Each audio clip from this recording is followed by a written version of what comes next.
My sons are 19 and 20 years old right now, and they have full kidney function, which is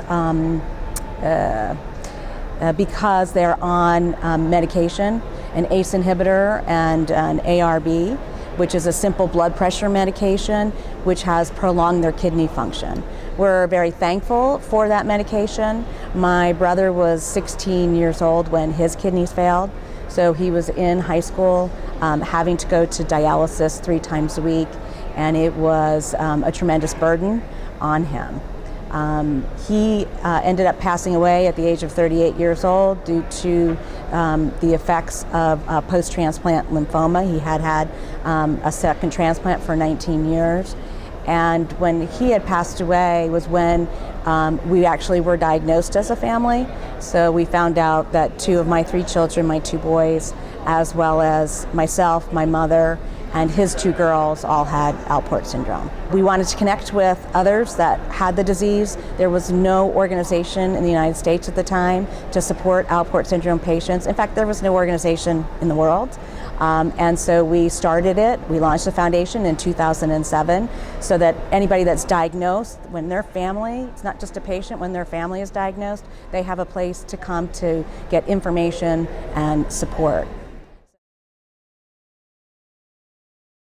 So the foundation not only is connecting patients and supporting patients, but we're also funding research as well and connecting the research community and medical community with the patients. And we're also working internationally now with other organizations, researchers, and clinicians to garner as much resources as possible, to find better treatments for Alport syndrome. Kidney Week is just awesome. It brings together like 14,000 professionals from around the world, all involved with nephrology. So we have a booth, we exhibit, we try to raise awareness. Even though there's genetic testing for Alport syndrome, it still takes a minimum of 2 years to get a diagnosis, which is ridiculous.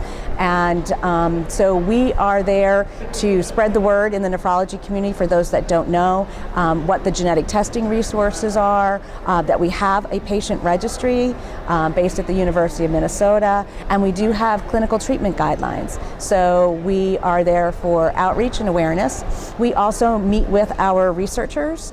Globally, all the worldwide researchers come in, and we have a basic science meeting, and we get to meet with them. We get to meet with our funding partners as well, and then network with all the other organizations that are at Kidney Week, as well as hear what's kind of new and upcoming in terms of research in the kidney community. So it's a very exciting, energizing event that we always walk away with too many opportunities to even follow up on.